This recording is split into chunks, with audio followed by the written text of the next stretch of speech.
Well met, and welcome to Tales Told, a series where I perform readings on works of historic or cultural significance. Today's tale is called Jack and His Golden Snuff-Box, and is an English fairy tale. So, let us begin. Once upon a time, a very good time it was, though it was neither in my time, nor in yours, nor in anyone else's. There was an old man and an old woman, and they had one son, and they lived in a great forest. And their son never saw any other people in his life, but he knew there was more to this world, besides his own father and mother, because he had lots of books, and he used to read every day about them. And when he read about charming princesses, he would go wild to see some of them, till, one day, when his father was out cutting wood, he told his mother that he wished to go away to look for his living in some other country, and to see some other people besides them too. And he said, "I see nothing at all but these great trees around me, and if I stay here, maybe I'll go mad before I see anything." The young man's father was out all the time when he was talking about going on between him and his poor old mother. The old woman began to say to her son before leaving, Well, my poor boy, if you want to go, it's better for you to go, and God be with you." The old woman thought for the best when she said that. "But stop a bit before you go. Which would you like best from me, to make you a little cake and bless you, or a big cake and curse you?" Dear, said Jack, "make me a big cake. Maybe I shall be hungry on the road." The old woman made the big cake, and she went to the top of the house, and she cursed him as far as she could see him. He presently met with his father, and the old man said to him, "Where are you going, my poor boy?" When the son told his father the same tale as he told his mother, "Well," said the father, "I'm sorry to see you're going away, but if you've made up your mind to go, it's better for you to go." The poor lad had not gone far when his father called him back. Then the old man drew out his pocket a gold snuff-box, and said to him, "Here, take this little box, and put it in your pocket, and be sure not to open it till you are near your death." And away went poor Jack upon his road, and walked till he was tired and hungry, for he had eaten all his cake upon the road, and by the time night was upon him, he could hardly see his way before him. He could see some light a long way before him, and he made up to it, and found the back door, and knocked on it, till one of the maid-servants came and asked him what he wanted. He said night was on him, and he wanted to get some place to sleep. The maid-servant called him in to the fire, and gave him plenty to eat, and good meat and bread and beer.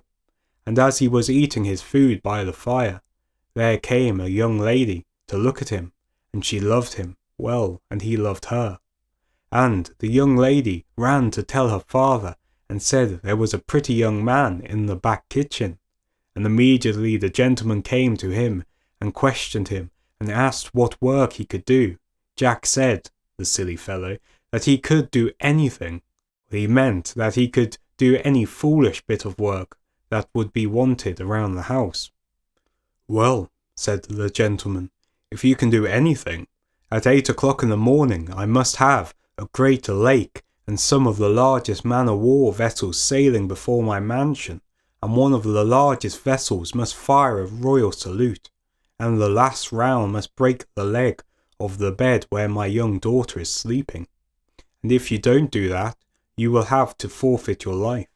"All right," said Jack, and away he went to his bed, and said his prayers quietly, and slept till it was near 8 o'clock, and he had hardly any time to think what he was to do, till all of a sudden he remembered about the little golden box that his father had given him, and he said to himself, well, I was never so near to death as I am now." And then he felt in his pocket and drew the little box out, and when he opened it, out hopped 3 little red men, and asked Jack, "What is it you will with us?" "Well," said Jack, "I want a great lake, and some of the largest man-of-war vessels in the world before the mansion, and one of the largest vessels to fire a royal salute, and the last round to break one of the legs of the bed where the young lady is sleeping." "All right," said the little men, "go to sleep." Jack had hardly time to bring the words out of his mouth to tell the little men what to do, but when it struck 8 o'clock, when bang, bang went one of the largest man-of-war vessels, and it made Jack jump out of his bed to look through the window, and I can assure you it was a wonderful sight for him to see, after being so long with his father and mother living in the woods. By this time Jack dressed himself and said his prayers and came down laughing, for he was proud, he was, because the thing was done so well. The gentleman came to him and said to him, "Well, my young man, I must say you are very clever indeed. Come and have some breakfast." And the gentleman tells him, "Now there are 2 more things you shall have to do, and you shall have my daughter in marriage." Jack took his breakfast, and had a good look at the young lady, and also she at him. The other thing the gentleman told him to do was to fell all the great trees for miles around by 8 o'clock in the morning, and to make my long story short, it was done, and it pleased the gentleman well. The gentleman said to him, "The other thing you must do," and it was the last thing, "you must get me a great castle standing on 12 golden pillars, and there must come regiments of soldiers and go through their drills. At 8 o'clock the commanding officer must shout, 'Shoulder up!'" "All right," said Jack. When the 3rd and last morning came, the 3rd great feat was finished, and he had the young daughter in marriage. But, oh dear, there was worse to come. The gentleman now made a large hunting party, and invited all the gentlemen around the country to it, and to see the castle as well. And by this time Jack had a beautiful horse and scarlet dress to go with them. On that morning his valet, when putting Jack's clothes by, after changing them to go hunting, put his hand on one of Jack's waistcoat pockets and pulled out a little golden snuff-box poor Jack had left by mistake. And that man opened the little box, and there hopped out 3 little red men, and asked him what he wanted with them. "Well," said the valet, "I want this castle to be moved from this place far, far across the sea." "All right," said the little red men to him. "Do you wish to go with it?" "Yes," said he. "Well, get up," said they to him, and away they went, far and far over the great sea. Now the great hunting party came back, and the castle upon the 12 golden pillars had disappeared, to the great disappointment of those gentlemen who did not see it before. Poor silly Jack was threatened to have his beautiful wife taken from him for deceiving them as he did. But the gentleman last made an agreement with him, and he was to have a 12 months and a day to look for it, and off he went with a good horse and money in his pocket. So off poor Jack started in search of his missing castle, over hills, dales, valleys and mountains, through woolly woods and sheep walks, further than I could tell you or even intend to tell you, until at last he came up to a place where the king of all the little mice in the world lived. There was one of the little mice on sentry at the front gate going up to the palace, and he did try to stop Jack from going in. Jack asked the little mouse, "Where does the king live? I should like to see him." This one sent another with him to show him the place, and when the king saw him, he called him in, and the king questioned him and asked him where he was going that way. Well, Jack told him all the truth, that he had lost the great castle, and he was going to look for it, and he had a whole 12 months and a day to find it out.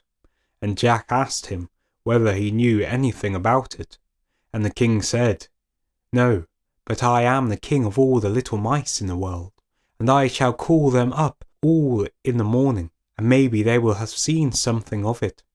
Then Jack got a good meal and bed, and in the morning he and the king went to the field, and the king called all the mice together, asked them whether they had seen the great beautiful castle standing on golden pillars, and all the little mice said no, there was no one of them had seen it. The old king said to him that he had 2 other brothers.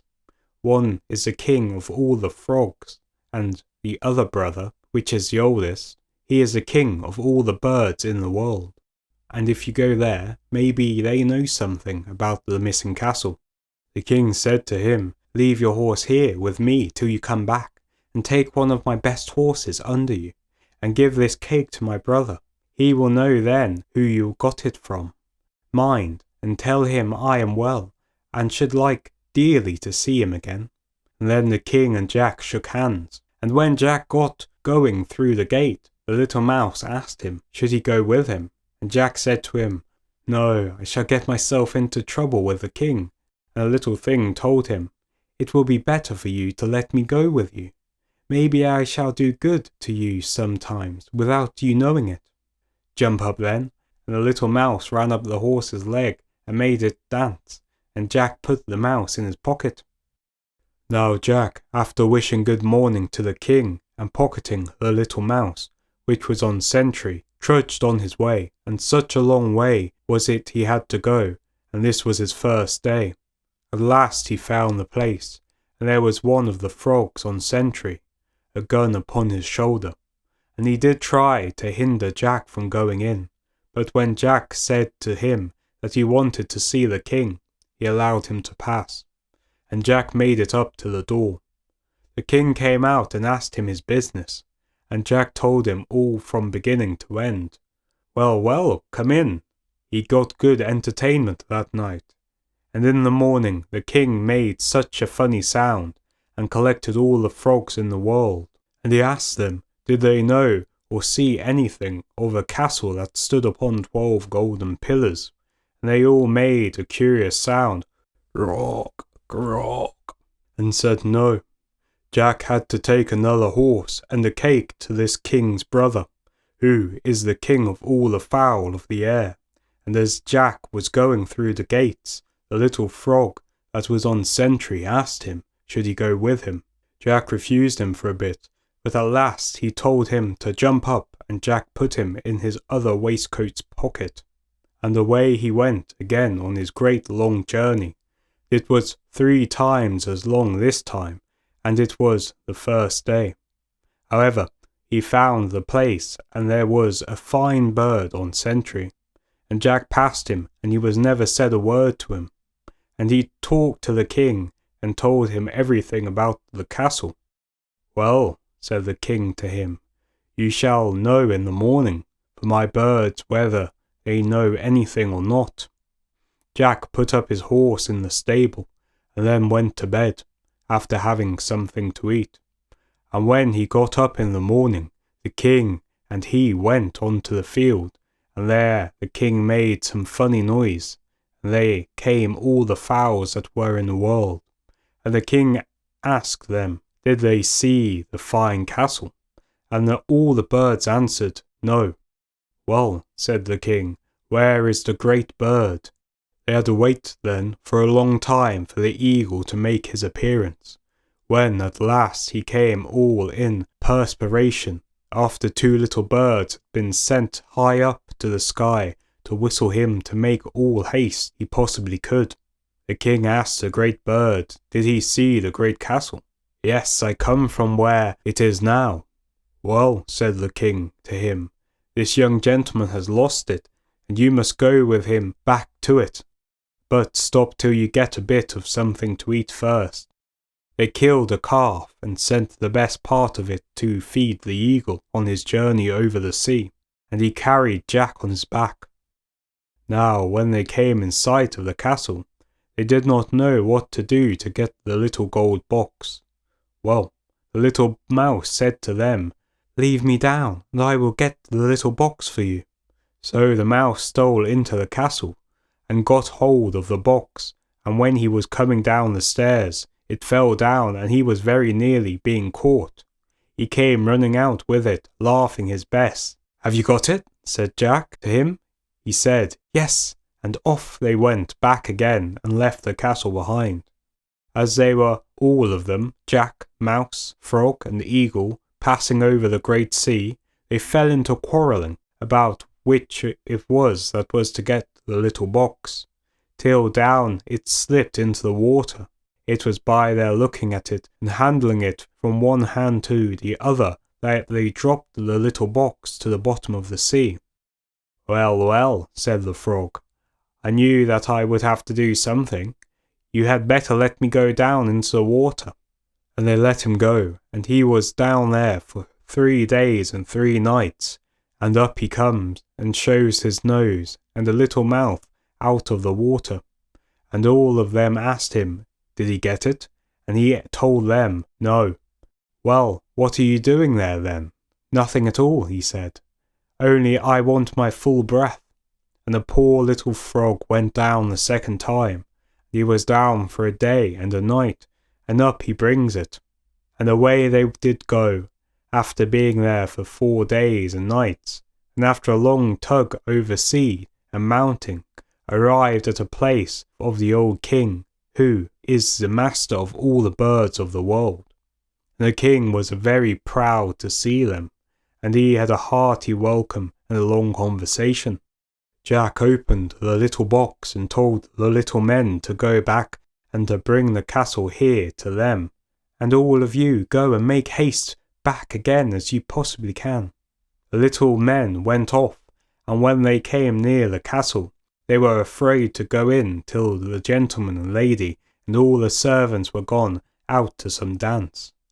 And there was no one left behind them, only the cook and another maid with her. And the little red men asked them which would they rather go or stop behind, and they both said, "I will go with you." And the little men told them to run upstairs quickly. They were no sooner up and in one of the drawing rooms that there came just in sight the gentleman and lady and all the servants, but it was too late. Off the castle went at full speed, with the woman laughing at them through the window, while they made motions for them to stop, but all to no purpose. There were 9 days on their journey, in which they did try to keep the Sunday holy, when one of the little men turned to the priest, and the other to the clerk, and the third preside on the organ, and the woman were the singers, for they had a grand chapel in the castle already. Strange to say, there was a discord made in the music, and one of the little men ran up one of the pipe organs to see where the bad sound came from, when he found out it only happened to be that the 2 young women were laughing at the little red man stretched his little legs full length on the bass pipes, and his 2 arms the same time with his little red nightcap, which he never forgot to wear, a sight that never witnessed before, which could not help making them laugh long and loud and heartily. And poor things, through their not going on with what they had begun, they very nearly came to danger, as the castle was once all but sunk in the middle of the sea. At length, after a merry journey, they came again to Jack and the king. The king was quite struck with the sight of the castle, and going up the golden stairs, went to see the inside. The king was very much pleased with the castle, but poor Jack's time of 12 months and a day was drawing to a close, and he wished to go home to his young wife, gave orders to the 3 little men to get ready by the next morning, at 8 o'clock, to be off to the next brother, and to stop there for 1 night. Also to proceed from there to the last or the youngest brother, the master of all the mice in the world, in such place where the castle should be left under his care until it's sent for. Jack took a farewell of the king, and thanked him very much for his hospitality. Away went Jack and his castle again, and stopped 1 night in that place, and away they went again to the 3rd king, and there left the castle under his care. As Jack had to leave the castle behind, he had to take to his own horse, which he left there when he first started. So our poor Jack leaves his castle behind and faces towards home, and after having so much merriment with the 3 brothers, every night, Jack became sleepy on horseback, and would have lost the road if it was not for the 3 little men guiding him. At last he arrived weary and tired, and they did not seem to receive him with any kindness whatsoever, because he had not found the stolen castle, and to make it worse, he was disappointed in not seeing his young and beautiful wife come out to meet him, hindered as she was by her parents. But that did not stop long. Jack put full power on and set off with the little men to bring on the castle, and they soon got there. Jack shook hands with the king and returned many thanks for his kingly kindness in minding the castle for him, and then Jack instructed the little men to spur up and put speed on, and off they went, and were not long before they reached the journey's end, when out came the young wife and met him with a fine, jolly, bonny young son, and they lived happily ever after. So, that was the tale. It is the longest one I've done so far, and it was quite the ordeal, but it was a fun journey, and good to get through. But I've not much to say on this, for my voice is awfully tired, and I don't know how much longer I can go on. But it was good fun, and I really did enjoy it. It was a nice adventure. But yes, I'll leave it here, while I can still speak. I wish you all the best, good friends and fellows, and farewell.